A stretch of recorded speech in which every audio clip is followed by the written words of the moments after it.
Bueno, muchísimas gracias por estar con nosotros. Hay una frase con la cual me gustaría empezar para este primero, esperemos que de muchos de encuentros Wessel, que queremos convertir en, entre comillas, tradición y como en un calendario que para todos vosotros pues sería provechoso y beneficioso pues acudir, ¿no? Voy a leer una frase de una persona que, bueno, yo considero muy grande, que dice: el deporte tiene el poder de inspirar, tiene el poder de unir y bueno, pues más allá, unir, es que como es un tema político, une más allá de todo lo que puede en esta vida, pues intentar unirnos, mecanismo que utilizamos. El deporte puede ofrecer esperanza, donde algunas veces no suele haber mucha esperanza, ¿no? Es muy poderoso, mucho más allá de las instituciones y del gobierno. Esta frase, pues algunos de vosotros lo habéis oído, lo habéis utilizado, lo ha dicho el señor Nelson Mandela. Para mí, como ex deportista, como ex también persona en la gestión del deporte, en la Federación Internacional de Baloncesto, entiendo que el deporte tiene mucho impacto en la sociedad desde muchos puntos de vista, ¿no? Desde el punto de vista social, por supuesto, desde el punto de vista de la salud, evidentemente, desde el punto de vista político y luego de creación y de fomento de economía. Y de creación y formación de actores económicos. Para empezar, quería citar estos pequeños datos y luego pues voy a pasar la palabra a nuestro consejero delegado, el señor Óscar Ruiz de Apodaca, que es uno de los fundadores de la firma Wessel. Es letrado de grandes corporaciones y especialista en derecho de daños y responsabilidad contractual y extracontractual. Así que, señor Óscar Ruiz, tiene la palabra. Buenas tardes a todos y bienvenidos a este, no sé si me oye bien, a este primer acto que organizamos, como ha dicho Anicet, en Málaga, y que se engloba dentro de un conjunto de actividades que hemos programado para el 2022 en el marco de lo que hemos querido llamar encuentros Wessel. Con estos encuentros no pretendemos otra cosa más que acercar las múltiples novedades legislativas o actualizaciones legislativas que se van produciendo y que van cayendo en cascada día tras día a nuestros clientes y amigos.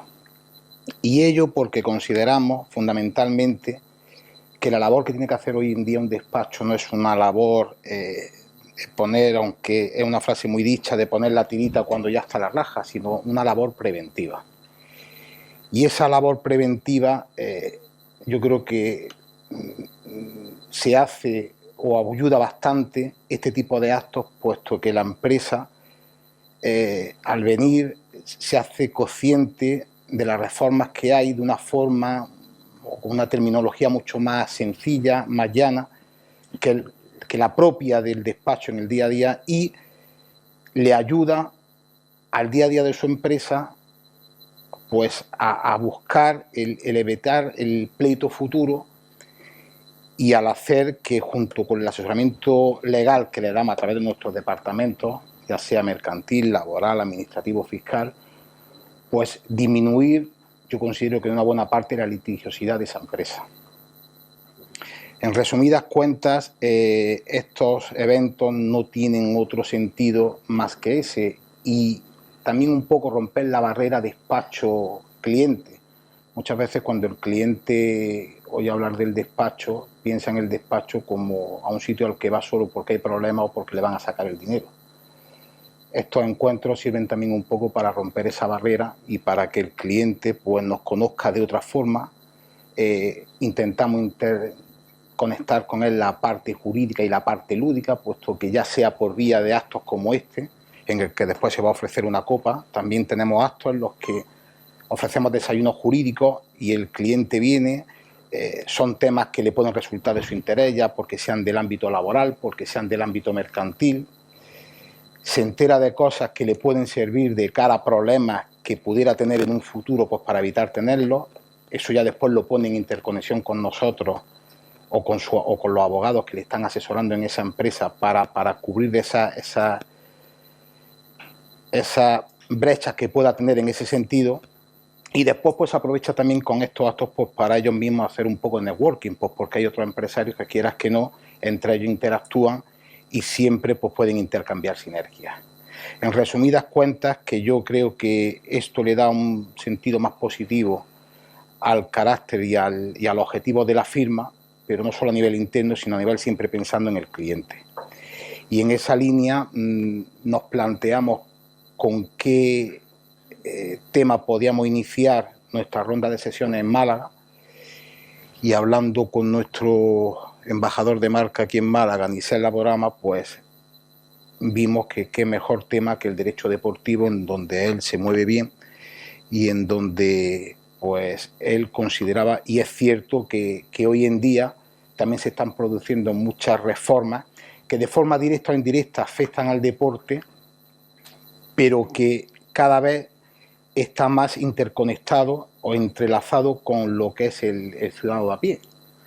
Y hablo en todos los sentidos, ya no me refiero solo a nivel de club, sino a nivel incluso de las propias cafeterías que pueden retransmitir partidos, etcétera, etcétera. Es decir, que son dos mundos que están muy relacionados y que es un tema que vi bastante interesante. Si a ello le sumas que tenemos como asociado de la firma y of counsel a Luis Marín, que yo considero que es un gran especialista en esta disciplina y autor de bastantes libros relacionados con el mundo del deporte, pues vimos como el broche inicial bastante importante para poner en en Málaga, pues este.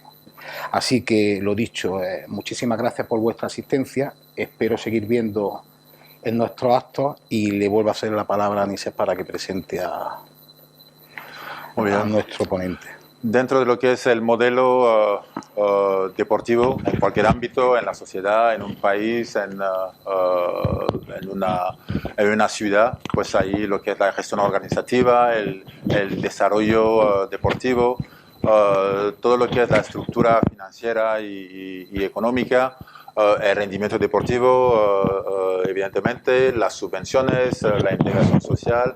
Hay muchos factores que surgen, ¿no? Y que se entrelazan en el deporte.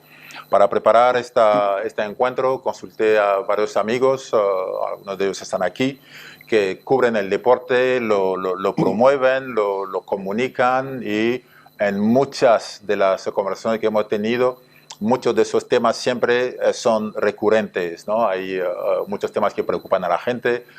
El deporte es a la vez ocio y a la vez es una industria, y como lo he dicho antes, pues fomenta y forma también y genera actores económicos, ¿no? Para mí eso es muy, muy, muy importante, junto con que queremos que el deportista, tanto el entrenador, los gestores, que tenemos aquí al presidente de la delegación en Málaga de la Federación Andaluza de Baloncesto. Queremos crear jugadores, por supuesto, y jugadoras, pero que a la vez luego los que pueden competir, compitan, pero que no creamos juguetes rotos, ¿no? Para que todo eso funcione, hay muchas entidades, tanto instituciones como entidades privadas, empresas, que subvencionan, apoyan, vinculan sus valores a los valores del deporte, y todos los deportes tenemos muchos deportes en España que han obtenido muy buenos resultados en representación de España, de cada comunidad, de la ciudad, y hay empresas que lo apoyan, por supuesto, permitiendo que se pueda financiar, ¿no? Estructuras de funcionamiento, infraestructuras, y ahí pues un gran impacto del deporte pues sobre lo que es un buen impacto jurídico sobre todos estos actores. Y como lo ha comentado Oscar, tenemos la suerte de poder contar con alguien muy importante, alguien que también es de deporte, porque lo practicó en todo lo largo de su juventud hasta ahora, ¿no? Que es el doctor Luis Marinita, que es catedrático de la Universidad de Extremadura, especialista en Derecho Privado, y y en Derecho Mercantil, decano de la Facultad de Ciencias Económicas y Empresariales, y bueno, también lo comentó un poco también Oscar, ¿no? Es autor de más de 60 publicaciones en distintos ámbitos, tanto empresarial y una buena parte también en el deporte. Entonces, pues nada, gracias Luis por estar aquí y te cedo la palabra. Bueno, muchas gracias. Bueno, para mí es un honor que Bessel me elija como punta de lanza, ¿no? Para ser el primero que abre esta, esperemos que primera serie de otras muchas que vengan en el futuro, ¿no? Yo voy a hablar muy brevemente porque creo que podría ser interesante, si les parece oportuno, pues que planteen alguna cuestión, ¿no? Y en esa respuesta a esa cuestión sí tengo que decirles, porque voy a empezar casi por el final voy a empezar diciendo lo que voy a terminar diciendo en mi intervención. El derecho deportivo es una materia que desde el punto de vista de un despacho tiene que asumirse desde un punto de vista multidisciplinar, desde un punto de vista de equipos. Es imposible que una sola persona sea especialista en derecho deportivo. Por eso yo sí me voy aquí a ayudar. Voy a pedir la ayuda de mi querido compañero en Bessel, Francisco Rubio, expresidente del Comité de Competición de la Federación Española de Fútbol, mediador del TAS, del Tribunal Arbitral del Deporte, etcétera. Por si hay preguntas que yo no pueda responder, Paco, te voy a rebotar esas preguntas. Y luego la labor que me encomiendan es muy difícil. ¿Por qué? Porque el auditorio es heterogéneo, en el sentido de que hay mucha gente del deporte y hay mucha gente, también veo, y me dan miedo, conocidos, amigos, especialistas en derecho del deporte. Entonces, claro, mi misión es imposible. ¿Por qué? Porque o aburro a ellos o a lo mejor hago poco inteligible mi intervención a los demás. Voy a intentar ponerme en un punto intermedio y ser breve, como he dicho, y al final, bueno, pues si le parece oportuno, pues intentar en la medida de nuestras posibilidades responder a cuantas cuestiones quieran, ¿no? Y mi intervención va básicamente sobre esa primera idea que he lanzado. Es que el derecho del deporte es muy complejo. Es muy complejo. De hecho, es que a lo mejor tendríamos que empezar diciendo que no existe un derecho del deporte. Y me explico. En las facultades de Derecho, que yo sepa, en la inmensa mayoría, no hay una asignatura que sea Derecho del deporte. No existe un área de conocimiento reconocida por el Ministerio de Educación Español o el Ministerio de Universidades de Derecho del deporte. No existe. No existe. Sí es cierto que en la Facultad de Ciencias del Deporte hay asignaturas que tienen que ver con derecho del deporte, pero claro, no se pueden impartir desde un punto de vista muy jurídico porque los alumnos no tienen formación jurídica de base, lógicamente, ¿no? También es cierto que existe una asociación de derecho deportivo bastante activa, de la que me honro formar parte desde hace mucho tiempo. Aquí hay varios miembros de ella. Y también hay una asociación precisamente andaluza, también muy activa, de derecho deportivo, que editan revistas, hay publicaciones periódicas. Es decir, es cierto que se está moviendo el mundo jurídico en torno al deporte. Hay posgrados en derecho del deporte, que hace unos años no había. Los colegios de abogados están organizando jornadas para formar a sus colegiados en derecho del deporte. En fin, esto es algo que a los que éramos considerados unos frikis, por nuestros compañeros académicos y nuestros compañeros profesionales, cuando nos dedicábamos al derecho del deporte, pues nos congratula muchísimo. Bueno, y entonces, ¿por qué es muy compleja esta materia de derecho de deporte? Bueno, pues yo ya estoy dando unas pistas. Es complejo por lo que acabo de decir, pero sobre todo me gustaría incidir en 3 o 4 condicionantes que hacen que esta afirmación sea cierta. La primera de ellas, el derecho del deporte es multidisciplinar. Es decir, el derecho civil le interesa el derecho del deporte. Todo el tema de asociaciones, de clubes, derechos de imagen. El menor es un tema que a mí me gusta mucho y que además tengo una postura radicalmente opuesta a la de la mayoría de las personas del mundo del deporte. El tratamiento del menor en el deporte. Todos son temas de derecho civil. El derecho mercantil le interesa el derecho del deporte también. ¿Por qué? Porque a los mercantilistas nos interesa la sociedad anónima deportiva, una sociedad mercantil, porque nos interesan los agentes de los deportistas, porque hay un régimen especial del concurso de las entidades deportivas. Al derecho laboral le interesa muchísimo el derecho del deporte. ¿Por qué? Pues porque está el famoso Real Decreto 1006-1985 que regula una relación laboral de los deportistas profesionales. Por tanto, fíjense el campo que hay ahí para derecho laboral y derecho al deporte. Al derecho administrativo, bueno, tenemos en España toda la organización pública del deporte. Eso es derecho administrativo. Y además tenemos una asociación especial que se llaman federaciones deportivas. Aquí tenemos un representante. Y las federaciones deportivas son una rara avis, porque las federaciones deportivas son asociaciones privadas, pero la ley les delega competencias públicas. Claro, ¿en qué momento actúan como delegados de la administración pública y en qué momento actúan como entidades privadas? Ya tenemos materia para los juristas. Y eso no está claramente definido. ¿En qué momento hay que acudir a los tribunales de lo contencioso? ¿En qué momento hay que acudir a los tribunales de la jurisdicción civil? Pues esos son temas interesantes. ¿Qué pasa con las elecciones a las federaciones? Todo el mundo sabe que es un tema muy debatido. Las elecciones a las federaciones hay dos corrientes clarísimas. Hay quien opina que es un tema privado que debería de abstenerse de supervisar la administración pública. Sin embargo, en España lo supervisa la administración pública. Muchos dirán, menos mal, porque con los líos que se montan, menos mal que tenemos la supervisión. Pero desde el punto de vista jurídico es discutible, es discutible. Y luego dentro de las federaciones hay otra entidad que es las ligas profesionales. No tengo que extenderme mucho en todos los conflictos que eso supone, que estén las federaciones y las ligas. Todo el problema que estamos viendo día a día en la prensa. Por tanto, el derecho administrativo tiene mucho que decir al derecho al deporte. El derecho penal tiene mucho que decir con el derecho al deporte. El delito de dopaje, la violencia en el deporte, la corrupción en el deporte, intentar alterar el resultado de la competición. Son temas muy interesantes de derecho del deporte o de derecho penal deportivo, como quieran llamarlo. Al derecho financiero tributario, bueno, pues tiene muchísimo campo en el derecho del deporte. ¿Qué pasa con las rentas de los jugadores? ¿Qué pasa con los jugadores? ¿Tributan los extranjeros por no residentes? ¿Tributan como residentes? ¿Qué pasa con los derechos de imagen? ¿Los derechos de imagen son rendimientos del trabajo? ¿Son rendimientos de actividad económica? ¿Qué pasa cuando hay un jugador extranjero que está sujeto, su país con España, a un convenio de doble imposición? Como pueden ver, es que estoy sacando pequeños telegramas, esbozos, de la cantidad de materias interesantes del derecho de deporte que no son de derecho de deporte o sí son de derecho del deporte. ¿Son de derecho de deporte o son de derecho penal deportivo, derecho administrativo deportivo, derecho civil deportivo? Bueno, ahí tenemos un tema. Por tanto, aquí se ve la complejidad del derecho al deporte.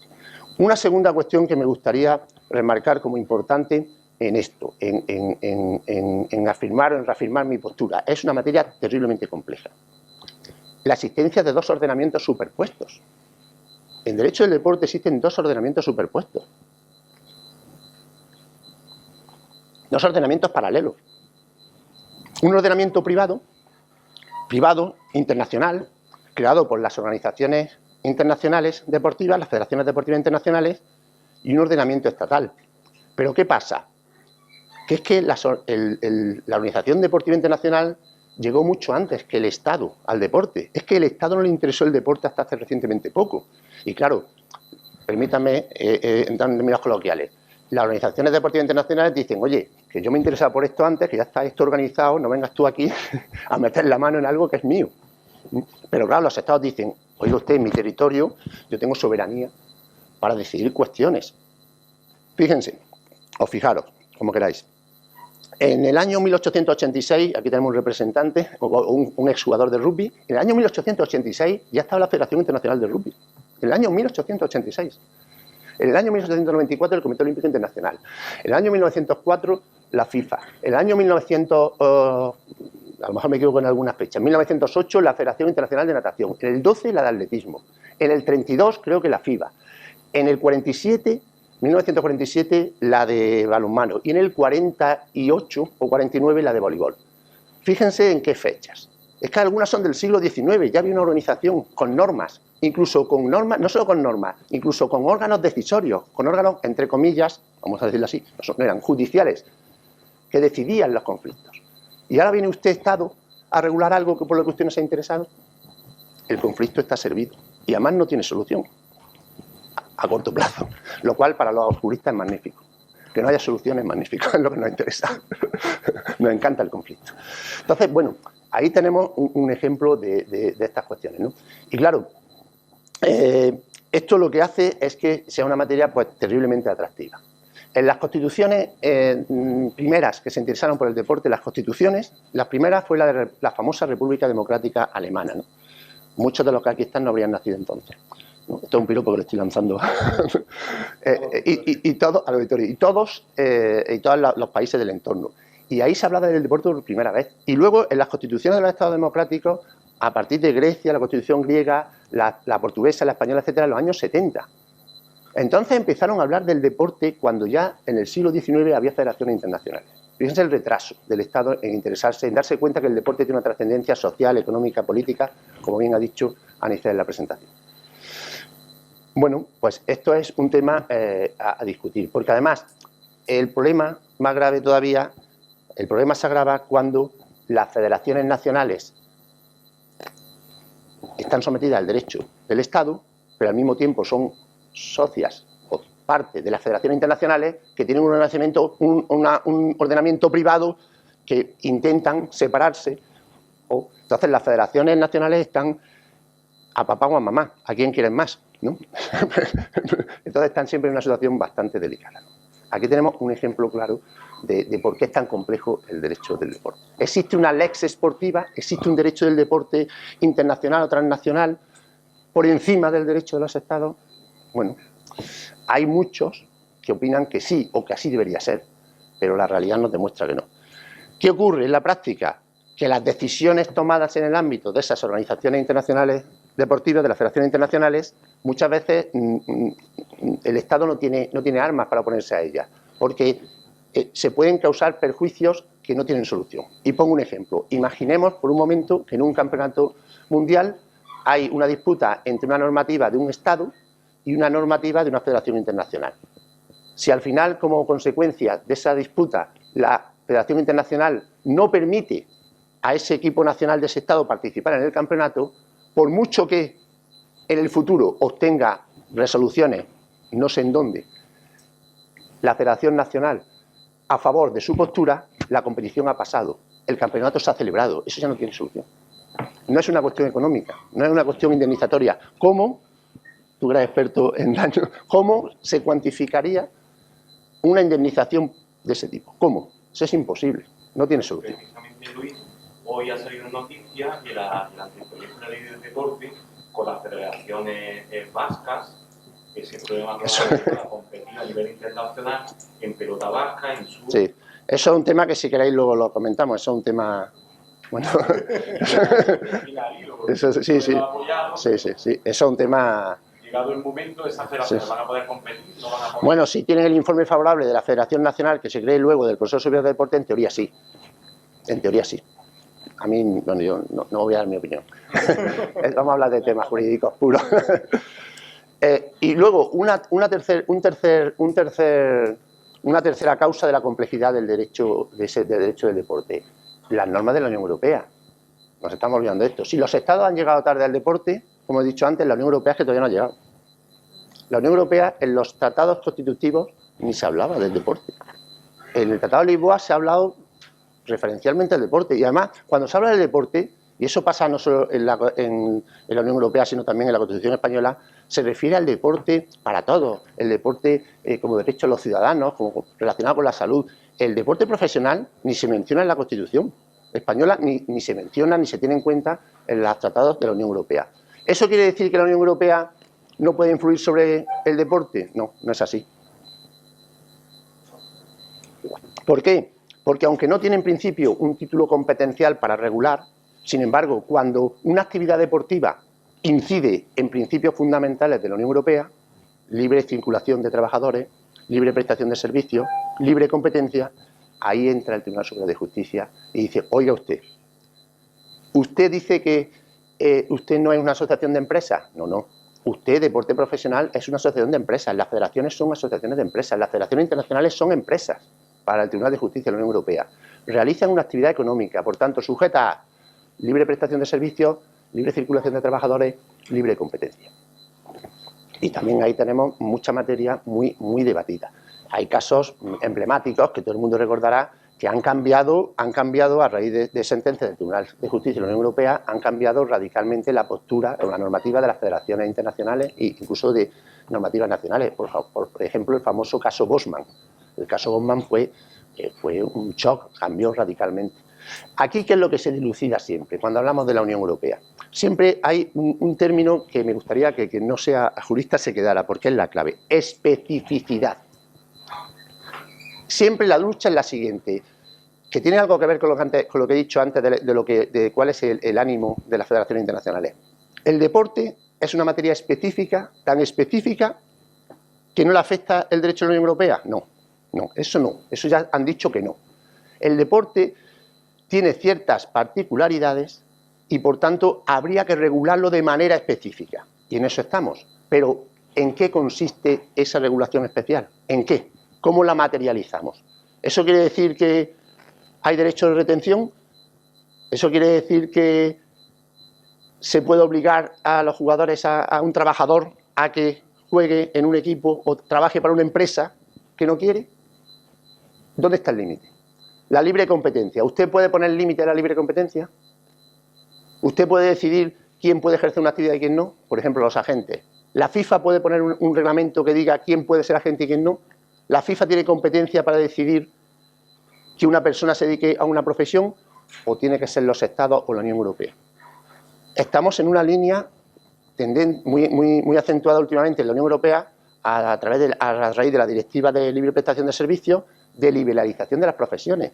Eso va en contra de establecer límites a determinadas profesiones. Las profesiones que tienen que regularse son las profesiones que tienen relación con un interés público. Un abogado, ¿por qué? Oiga usted, el derecho a la tutela judicial efectiva, eso tiene que estar regulado, tiene que haber una titulación académica, etcétera. Un médico, hombre, la salud de los ciudadanos. Un ingeniero, sí, mire usted, es que si no, imagínense, si no hay una titulación, unos requisitos, etcétera, son profesiones reguladas. Determinadas otras profesiones, pues es discutible. Bien, pues esto es un botón de muestra de todos los problemas que surgen con motivo de que el derecho de la Unión Europea lógicamente es aplicable al derecho y que ahondan más o inciden más en esa primera teoría de la complejidad del derecho del deporte. Y a eso, si quieren, le podemos sumar que España es un país autonómico y que en cada comunidad autónoma pues hay una ley del deporte, una norma sobre federaciones, una norma sobre clubes, etcétera, etcétera. Bien es cierto que lo que más nos interesa a los juristas, que es el deporte profesional, ese sí queda un poco más, solo un poco más al margen de las competencias de las comunidades autónomas. Conclusión, y me permitan que sea tan pesado, un tema apasionante, un tema muy complejo y un tema que requiere, si no, no se puede abordar, es imposible, que requiere un equipo multidisciplinario. Por eso, cuando a mí me presentan como experto en derecho deportivo, yo diría no. A mí me gustan, tengo una visión general del derecho del deporte, eso sí es importante, eso sí la tengo, una visión general. Y me gustan algunos temas en los que he profundizado más, pero yo no puedo ser experto en derecho deportivo porque es imposible ser experto en derecho deportivo. Puede haber equipos de expertos en derechos deportivos. Yo espero no haber aburrido a los expertos que tengo aquí, a mis queridos compañeros, incluso a las que han llegado tarde, y espero no haberlo aburrido, aunque no me han prestado ninguna atención, me he dado cuenta, pero da igual, y espero haber aclarado algo a quien no haya sido, a quien no sea jurista. Entonces, muchas gracias.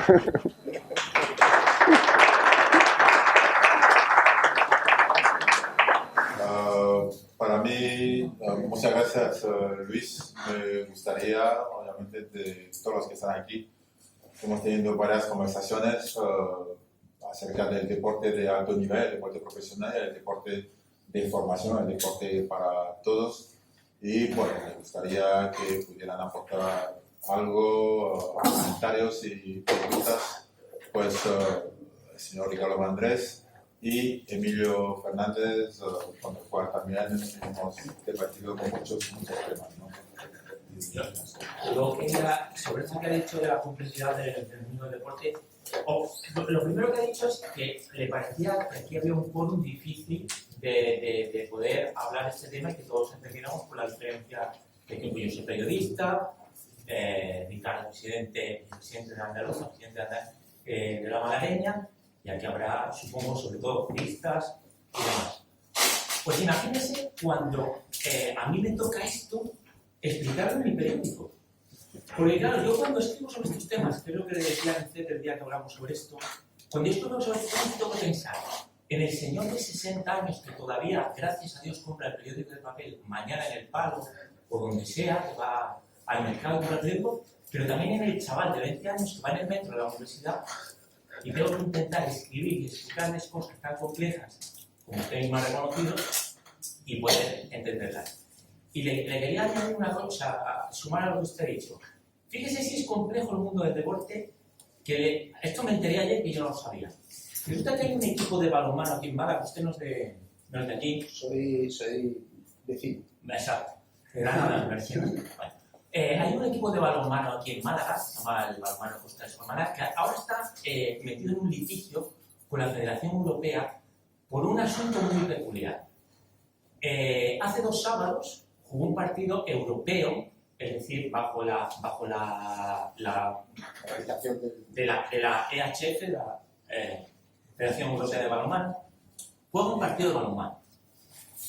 Era el partido de vuelta de una eliminatoria. Entonces, el delegado federativo, que era de Malta, que viene a ese partido, se olvida de apuntar a una jugadora en la lista. Es decir, el delegado del equipo rumano le da la lista al delegado de la EHF y el delegado de Málaga le da la lista. Entonces, el delegado de la EHF, que es maltés, señor Mamo se llama, se olvida de apuntar a una chica. Pero nadie se da cuenta. No se da cuenta el delegado de la Federación Europea ni el delegado de Málaga. Y empieza el partido. Y en el momento que esa chica mete un gol, en el minuto 40 de la segunda parte, o sea, en el minuto 10 de la segunda parte, mejor dicho, minuto 40 del partido, el hombre ve que se ha equivocado, para el partido, le quita el gol del marcador al equipo de Málaga y le dice a la jugadora que no puede seguir jugando. Pero el partido se sigue celebrando. Entonces el partido acaba y ahora resulta que las rumanas, el equipo rumano, que en el balonmano, Rumanía, digamos que es una primera potencia, han pedido a la EHF que el equipo español sea el que el Málaga sea eliminado. Y lo que yo me enteré ayer, para que fíjese, para añadir a la complejidad del mundo del deporte, resulta que cuando ha habido problemas de estos, por ejemplo en el baloncesto, yo me acuerdo en Euroliga, un año que fue el Unicaja, tuvo un problema, le anularon fue a jugar a Atenas contra los Olympiacos. Y los árbitros se olvidaron, la mesa, de apuntar una canasta. Y el Unicaja perdió por 1 punto. Entonces, el Unicaja protestó aquello y había un juez de competición, Montero se apellidaba, creo recordar, en el año 2001-2002. Había un comité de competición, un juez de competición. Bueno, pues resulta que en el balonmano no existe eso. Es decir, ahora, hasta el lunes pasado, había que presentar unas alegaciones. Las rumanas, las suyas. El maltés, las suyas. Y el equipo malagueño, las suyas. Bueno, pues ahora la EHF no tiene ni juez de competición ni comité de competición.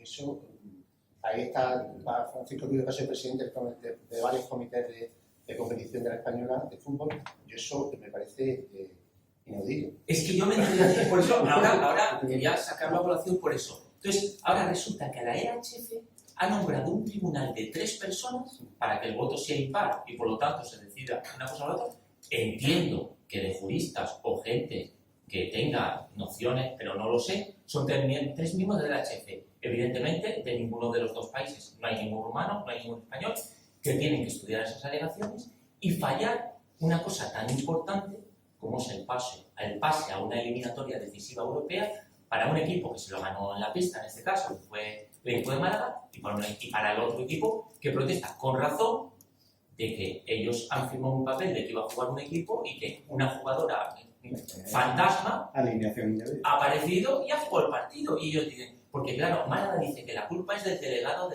pero las rumanas dicen que ellas están lo mismo, de quién es la culpa.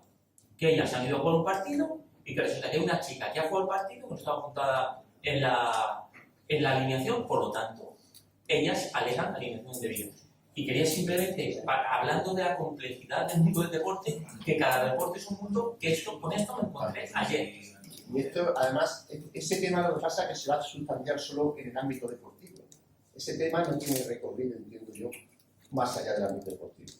No, no creo. Es que una cosa que no hemos hablado, no entiendo yo, no sé, sería complicado. Porque claro, lo que no he dejado quizás claro es que en la disciplina deportiva hay cosas, las reglas de juego y temas que tienen que ver con reglas de juego en principio sí son competentes la Federación Deportiva, los organismos deportivos para solucionarlo. Entonces, yo no sabría dónde apelar. Claro, que no haya un tribunal más, una alta instancia. Fuera de la IHF iría a la IHF, a la internacional, que seguro que hay un organismo internacional, y fuera de internacional, yo no sabía dónde apelar eso.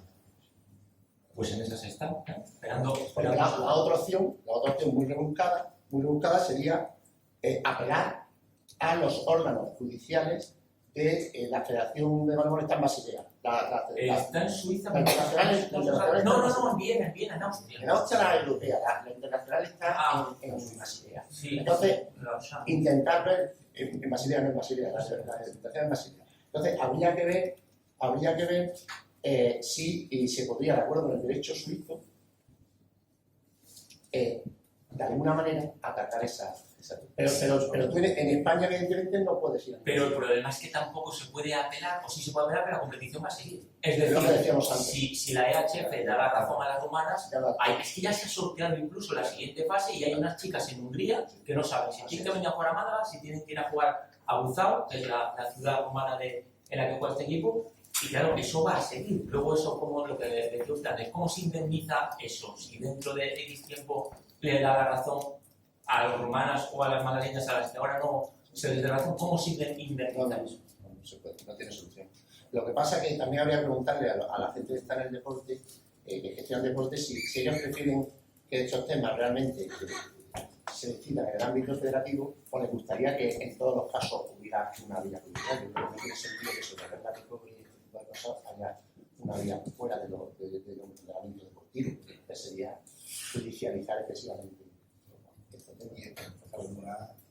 Ese es el gran problema. Por eso también hablamos de los dos, de la superposición paralelo de los dos, de todas las complejidades.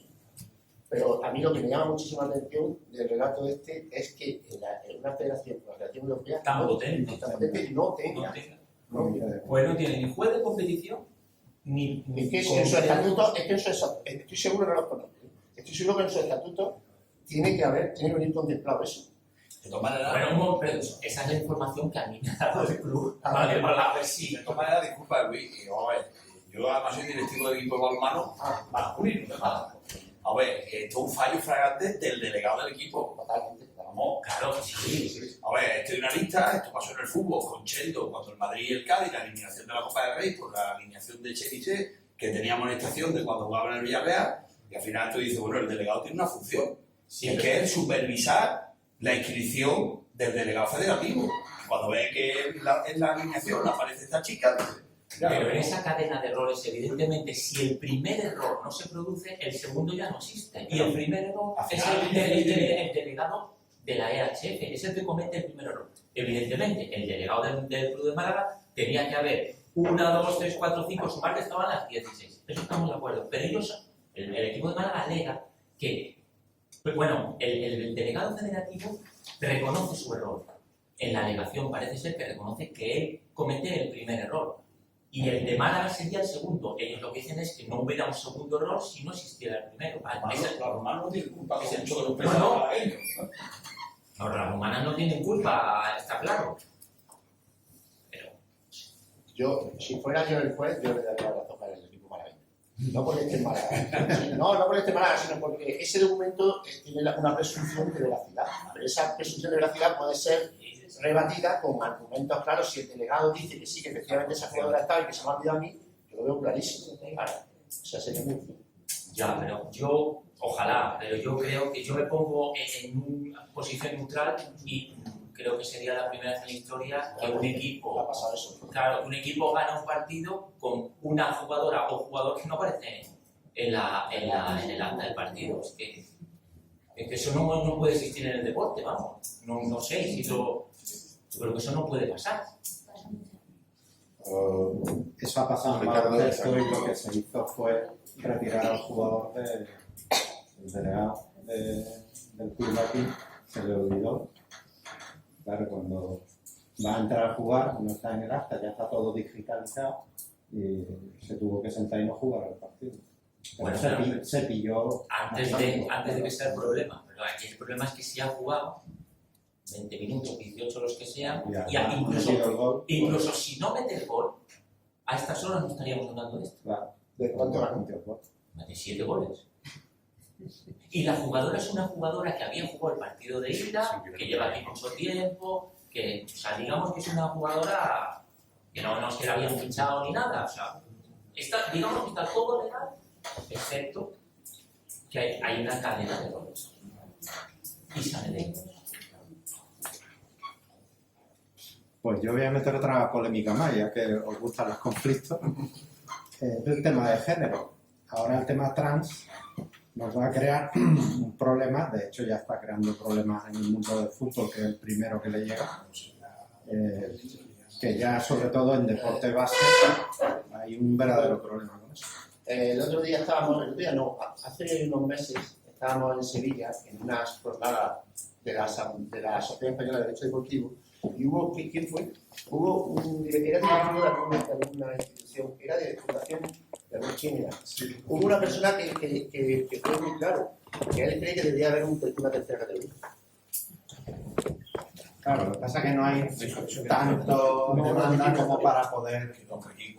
No, claro, contra extranjero. Quería hacer, en este caso, tenemos gente del gremio medical. Me gustaría que pudieran hacer algún comentario en los casos trans. Estamos riendo porque no tenemos idea de nada. Mira, algo médico que no está la bancada médica, bancada deportiva, bancada turista.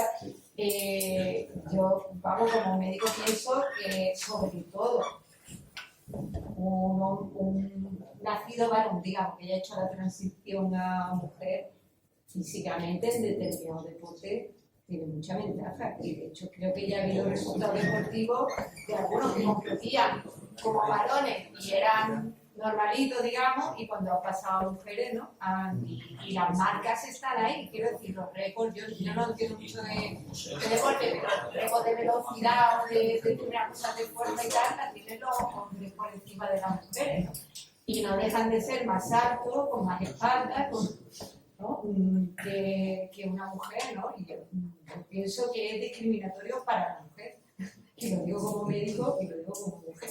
Yo pienso de discriminatorio. Y yo cuando he dicho de género también estaba pensando en otra cosa que quería preguntar, a lo mejor voy a preguntar una burrada, porque me entiendo de deporte, soy aficionada, pero no soy deportista, y entiendo de... me llamó la atención que el año pasado fue, o el anterior, una reivindicación de las futbolistas de primera división, en tema laboral, que no ganaban ni siquiera el salario base.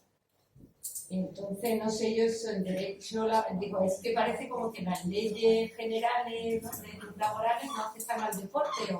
Eso te puede contestar Francisco Rubio, que es profesor de Derecho del Trabajo. Y cosas de ese. Perdona, Paco, antes de responder a la pregunta del comentario de Lola, el doctor Lola Caballero. Un poco cerrando el asunto del tercer sexo, ¿no? Ya no solo de casos de varón que pasa a mujer con un aumento de niveles de testosterona, mayor capacidad de fuerza, de velocidad, sino el colectivo que se denomina ahora no binario, ¿no? Y que no se consideran ni hombre ni mujer, y que son los que están intentando aprovechar el deporte como una entidad social, como una plataforma de reivindicación, ¿no? Sabemos la visibilidad que tiene el deporte, sabemos la relevancia social y política que tiene este tema ahora del género. Entonces se está intentando aprovechar esa posibilidad de crear una tercera categoría de los no binarios para tener visibilidad, ¿no? Entonces, sí es cierto, como dice Lola, que hay determinados deportistas que al deporte en el que se desarrollan, pues sus características físicas, digamos, androgénicas, de varón, masculino, son superiores a las que pudieran tener femeninas, y entonces el colectivo de mujeres cis, que se llaman, ¿no?, que se consideran mujeres, se ven discriminadas, ¿no?, por eso intentar darle una oportunidad a varones que compiten como mujeres, ¿no? Pero yo creo que sobre todo hay un trasfondo de intención de visibilidad, ¿no? Y de hacer consciente a la sociedad de que hay personas que no se consideran ni hombre ni mujer, se denominan a sí mismos no binarios, y se aprovechan plataformas como First Day, o se aprovechan plataformas como el deporte para conseguir visibilidad. Yo creo que en el fondo no es tanto una reivindicación, el colectivo no es tan grande como para considerar, venga, liga masculina, liga femenina y liga no binaria. Ya nos vamos a volver un poco locos con todas las categorías inferiores por edades, que todo esto puede suceder. Pero si tú quieres visibilidad porque no quieres que te discriminen, sentirte discriminado, no puedes hacerlo a base de discriminar a una persona que se pega no sé cuántas Sí, horas, por ejemplo, en el atletismo creo que es un deporte súper sacrificado de muchas horas de entrenamiento y tal. Y si una persona que lleva años entrenándose de tal, la discriminen para que no es ético, pero no me parece ético. como poderoso. Rosalía quería hablar, no sé, o Francisco Rubio, Yo para no cerrar el tema o sea, yo creo que el tema se va a cerrar de verdad. Ha habido una resolución que me parece que es de julio, súper reciente, de FINA, que es de la Federación Internacional de Natación, la competición. Y lo que viene a decir un poco la resolución, que es súper interesante, es que, bueno, luego como hay categorías de que nace hombre hasta los 12, no sé qué, no sé cuántos, pues lo que viene a decir, como hay una evidente ventaja del que nace hombre por los niveles de testosterona y la complexión que es evidentemente masculina y que tiene ventaja, que nada les impide al hombre que nace hombre y después se transforma en mujer poder seguir compitiendo con los hombres, que es donde menos perjuicios se pasa alrededor. A mí me parece que tiene mucho sentido porque me parece que es la forma más justa y evidentemente es un tema que yo creo que es delicado, ¿no? Es que yo me siento hombre o yo quiero ir al vestuario para mujeres, pero la resolución es súper interesante porque al final viene a decir que es la que menos perjuicios causa alrededor y que no es necesario hacer un tercer campeonato porque al final muchas veces se quedarían vacíos, ¿no? Ya está. Retomando este tema, luego comentando lo anterior, no quiero frivolizar, pero de luego el derecho y la medicina vamos detrás, porque solamente hay hombres y mujeres, urólogos y ginecólogos. O sea, y creo que va a ser complicado dar un paso más.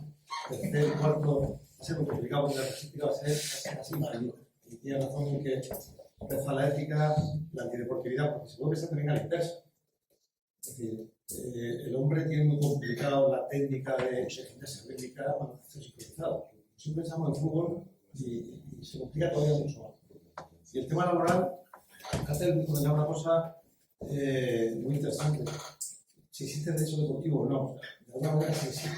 Pero en realidad no es decir una transversalidad. Hay un derecho aplicado al deporte. Y las normas laborales son muy sencillas. Todo el que trabaja por cuenta ajena, dependiente de tu es trabajador. Y debe tener unos derechos mínimos, incluido el salario mínimo. Lo que pasa es que en España, con tantas otras cosas, nos acostumbramos a convivir con la normalidad y la economía sumergida, paga menos. Yo, que comentaba antes Luis, trabajo con frecuencia en Suiza o con Suiza, a veces les digo frases que los españoles entendemos muy bien y los suizos no la entienden. Tenemos que empezar a cambiar los españoles. La frase va a querer fractura, porque me doy baja, o frases similares, es que no las entiendo en Suiza, porque no soy europeo. Nosotros entendemos cosas y las aceptamos nosotros normales. Todo el que trabaja, salario mínimo. Tiene alguna opción intermedia, tipo parcial, pero tipo parcial de verdad. O sea que en el fútbol se está creando una burbuja artificial, solo en el fútbol. Y el fútbol femenino, una burbuja artificial por motivo más político. No se potencia el voleibol, el balonmano, la adaptación y otros deportes femeninos, solo el fútbol porque es un poco de postureo político o oportunidad. Claro, el fútbol, y lo conocemos bien Luis y yo porque hemos asesorado externamente y casi altruistamente a clubes de primera división como Santa Teresa y ahora de alguna manera por Extremadura, que no tienen mecanismo para poder pagar a las jugadoras. O sea, no es viable. No genera movimiento. No genera. Entonces, al límite de la televisión, del aire, de la política y de la federación que le inyecta. Tengo que hacer algo que sea viable. Y antes se ponía un ejemplo con el que lo frivolizo. Hay un deporte que también practica solo un sexo y no se promociona. Natación sincronizada masculina. ¿Sería viable económicamente? Claro que le da, ahora en lugar del boom del fútbol femenino, natación sincronizada masculina. Es una locura. La misma locura es la gran burbuja del fútbol femenino. No lo genera. Vamos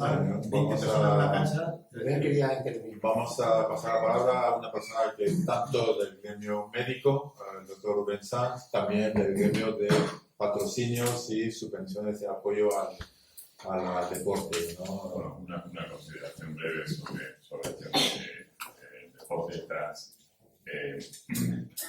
Es muy sencillo saber que si una mujer consiguiese los mismos niveles de testosterona de manera química sería considerado doping.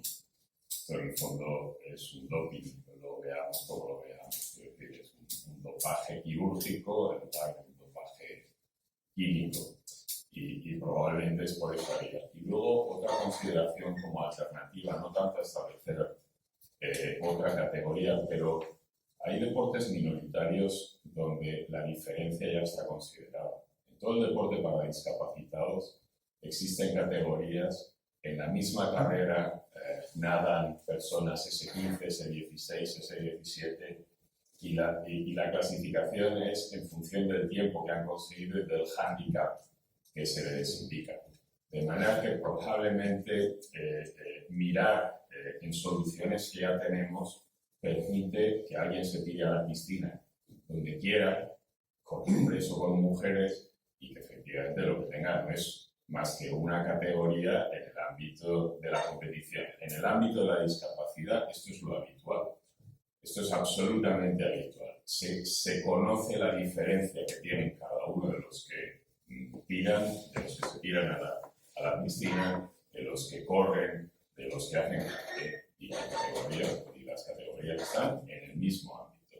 No hay probablemente la discapacidad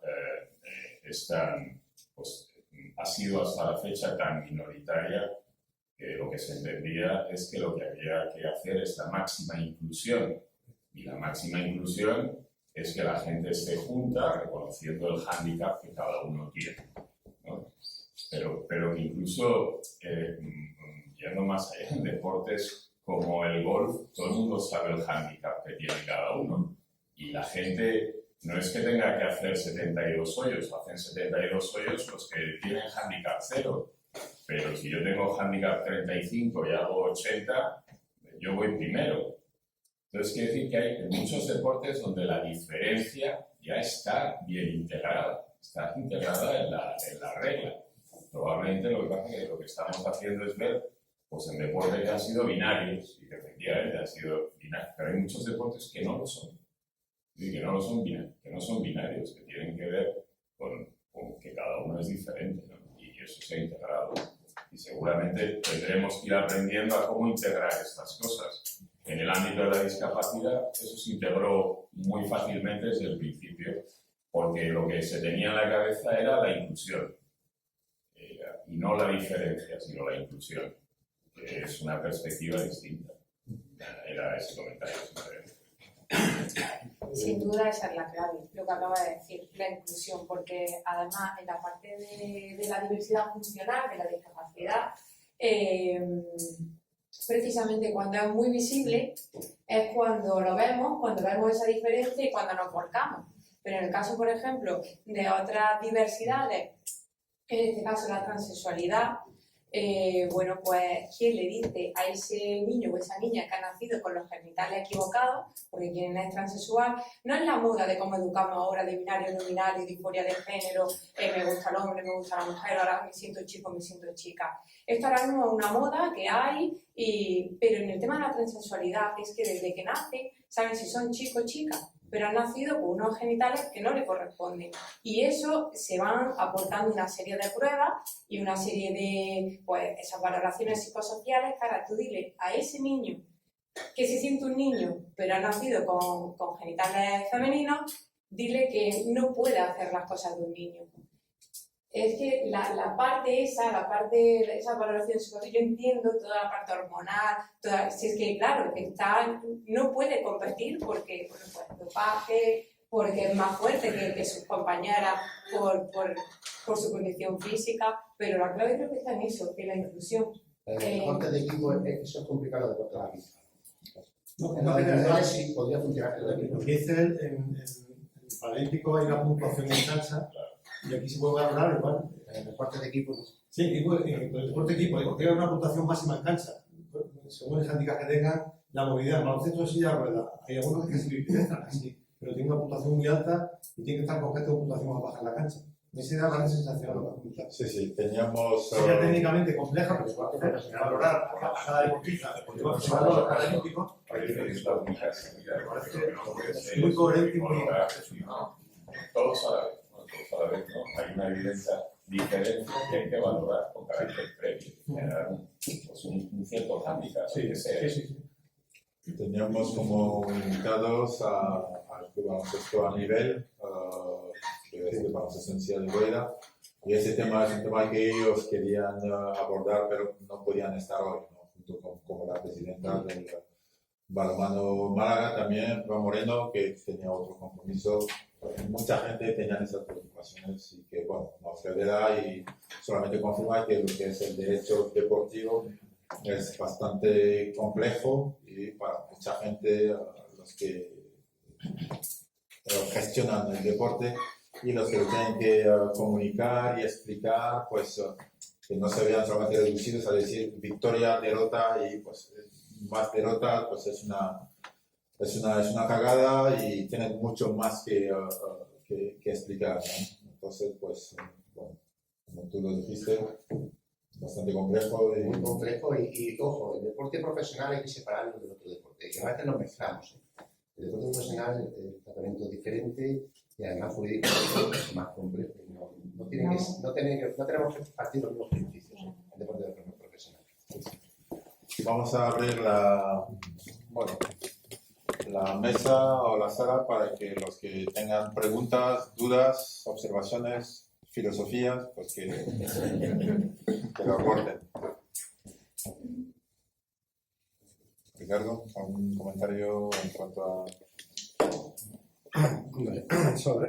Sobre todo a nivel laboral, porque hubo también un tiempo de una denuncia hacia entrenadores y tal, y evidentemente, por lo menos aquí en nuestra provincia, apenas contrataban a los monitores o a los entrenadores, ¿no? Entonces, tampoco hay algo específico o algo como se hizo en su día para las señoras de la limpieza y tal, sino que se trata, da igual que gane 20 euros a que gane 1.000 euros al mes, ¿no?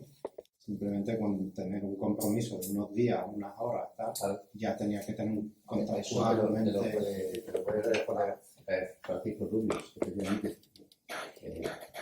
Y sigue todo igual. Claro, pero es que el problema de eso es que los clubes pequeños, si tú aplicas al 100% la legislación laboral, son inviables económicamente. Entonces... Pero que tampoco existe un contrato de voluntariado, es decir, hay un voluntariado para un evento en concreto, una hora en concreto. O sea, ¿tú crees que debería haber una normativa específica para ese tipo de cosas? Probablemente, no sé, tampoco opino. Una normativa laboral específica para eso. Una de las hay, o sea, cuando hay la moralidad se paga, está casi todo inventado, como decir igual los alumnos. En Cruz Roja hemos con normalidad que haya trabajadores por cuenta ajena de Cruz Roja, incluso autónomos y voluntarios. O sea, la ambulancia Cruz Roja la puede llevar un empleado Cruz Roja o un voluntario.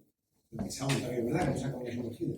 O sea, en el deporte se empieza a jugar con la terminología que la materia es compensada, compensación de gastos. Nosotros hemos hecho contratos de compensación de gastos de 3.000 euros mensuales, un chico de 16 años, primero un menor, y luego fue que gastó sin la criatura, y que todo el club se había llevado a gastar 3.000 euros cada mes. Un contrato de trabajo como la copa de un vino con un menor de edad. Estaban, bueno, como mucho, ya que lo nombro, se ve con normalidad. Hace tiempo debuta Luca de Mallorca con el Real Madrid con 15 años y es portada en los periódicos. Menor, en horario nocturno, en un anuncio de apuestas. Imaginad, en mi tierra, en Minarejo, un niño de 15 años viniendo con una camiseta de Ducado. O sea, si da noticias, pero todo lo contrario. El fútbol que se convive con esa normalidad.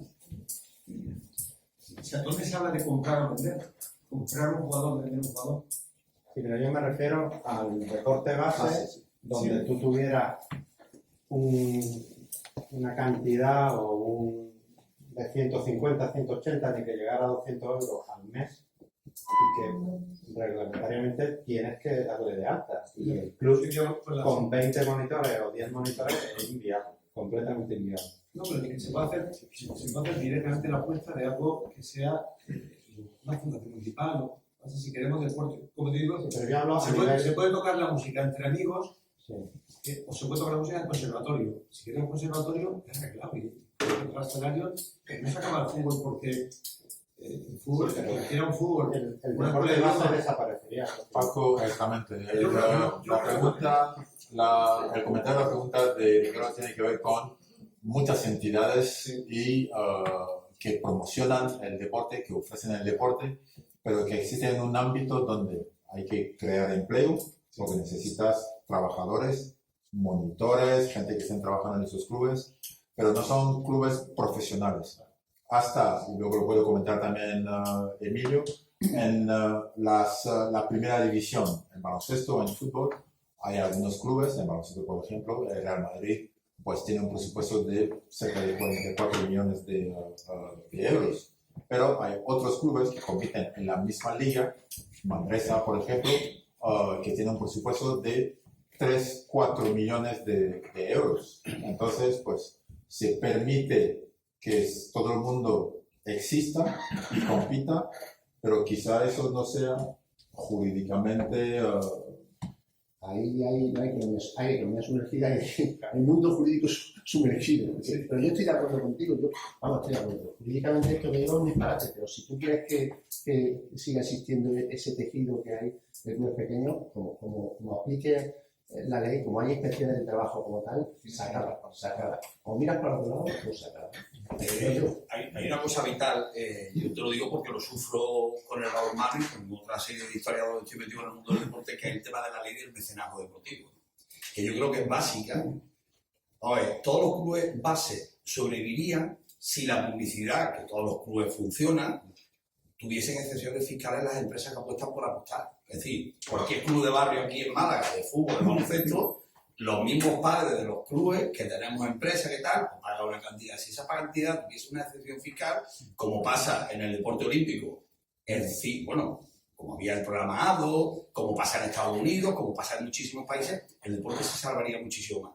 Nosotros en el balonmano masculino aquí desapareció, este señor ha sido jugador profesional de balonmano, lo retomamos hace 6 años unos locos, que ellos jugaban a balonmano y a mí me pillaron en mitad del camino y me involucraron.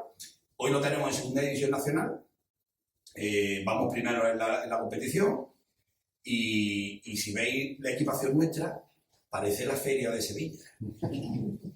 Hemos creado una asociación que se llama Cluster 50, amparándonos en formación y tal, donde tenemos más de 36 empresas que patrocinan. Es decir, pero es que esos patrocinios no están regulados por el Estado que tengan excepciones fiscales. Bueno, aquí tenemos... Tienen, pero pequeñas. Hay muy pequeñas. Muy pequeñas. Es decir, muy pequeñas, pero si eres mujer llega hasta el 90%. Pero para los hombres no llega a más del 40%, lo tenemos muy bien estudiado el tema. Es decir, nosotros estamos encantados que Pepa Moreno saque el equipo para adelante, pero ellas tienen una serie de deudas que no la tenemos nosotros, de pagar el alquiler del pabellón para entrenar, que nosotros tenemos que pagarlo y ellas no tienen que pagarlo. Y tú dices, pero vamos a ver. Después del pabellón nosotros lo llenamos, que ha ido, y las chicas no lo llenan. Y tú dices, vamos a ver, ¿dónde está el interés y dónde está la masa crítica del interés que tiene el deporte? ¿Qué ocurre? Que detrás nuestra tenemos un convenio con 8 colegios donde tenemos 1000 niños jugando balonmano en Málaga ahora mismo. Porque estamos creando cantera en Málaga con el balonmano. Y lo estamos haciendo con las empresas que sponsorizan. Sí, pero si todos los monitores de todos esos niños los dais de alta, etcétera, a ver a cuándo se sube. No, que el convenio lo tenemos con los colegios, y tenemos un convenio con los colegios donde son los profesores de educación física que les damos nosotros la formación para que sean entrenadores de balonmano, y en este caso con ustedes. Que tienes una selección de utilidad pública. Claro. En el momento... Sí, pero que no llega para mantener un club de este tipo. Pero que en el momento que uno particularmente te denuncie, eso es un problema, vamos, que yo conozco muchos casos de eso. Sí, la neta, muy tapada, ¿no? Emilio, ¿quieres hacer una observación? Bueno, sobre este tema, ¿no? Yo sé de lo que habla Ricardo porque me acuerdo de aquella ya que el problema de hace ya unos cuantos años realmente es un problema. Es un problema porque los clubes no pueden pagar a sus monitores, que van todos los días allí, que tienen algunos 3 y 4 equipos, entrenan 3 y 4 equipos, entrenan el cadete femenino, el junior masculino, llegan allí a las 4 de la tarde, se van a una noche, y ese es un problema. Problema serio. Sí. Estoy totalmente de acuerdo, es un problema. Porque son clubes que viven del dinero de los padres de los niños. La cuota. Y poco más, y poco más. Es verdad que hay publicidades, el Palo tiene Intercementi, o sea, que sí, que hay algunos que tienen la suerte de tener un pequeño sponsor detrás o mejor sponsor detrás, pero viven de los padres. Y cuando tienen que ir a jugar a Antequera, hay que pagar el autobús o llevar a los padres en el coche y la cuenta, quiero decir. Y cuando hay un campeonato de España o un campeonato de Andalucía, hay que llevar a los padres. Y eso funciona así. Todo es obviamente muy complejo y multidisciplinar, como dijiste tú, Luis. Conclusión, tanto Luis como Óscar, aportar alguna, entre comillas, solución o siguiente episodio en el siguiente encuentro de clase para aportar respuestas. Yo creo que es mejor dejarle Pero es que es lo que tú has dicho, una cosa es el deporte profesional, que realmente solamente son, ni siquiera el balonmano, sino solamente el fútbol de primera y segunda, y el baloncesto ACB. Yo te corrijo, perdona. Oficialmente, profesional es lo que tú has dicho, pero profesional es mucho más. Hombre, por supuesto. Pero digo ese es otro de los problemas que podemos discutir. No, efectos solo deportivos. Solo deportivos. Solo oficialmente deportivos. La realidad es que no es esa. Vamos, en realidad hay muchísimo más deporte profesional. Que eso te va a por supuesto. Y por eso a las chicas de fútbol las quieren meter dentro del forzadamente, del profesionalismo. No, nadie, solamente primero y segundo masculino y baloncesto. ¿Y cuántas horas le dedican al día al club? No, pero sí, es que son las nadadoras están más horas que... Que la gente tiene un trabajo y luego va a rato por la tarde. El deporte exige no, el Consejo Superior de Deportes solamente reconoce al fútbol masculino, pero jurídicamente y económicamente eso es mucho más. Sí, no, pues la ley oro, la ley plata casi. Pero no son profesionales tampoco. Para nosotros el deporte no, para el mundo del derecho sí, para los juzgados de la acción social son para eso. El año pasado las mujeres juegan al fútbol y las que juegan al fútbol sala también. Vamos a escuchar a Roland. Una cosa es que he hablado de que el fútbol es que está muy politizado el deporte, entonces parece que como da voto, es popular y tal, el fútbol de primera va a hacer lo que quiera, como lo que ha dicho el menor, total, ahora como las tendencias políticas a integrar a la mujer, las chicas no han aprovechado para hacer sus reivindicaciones y creo que han hecho bien.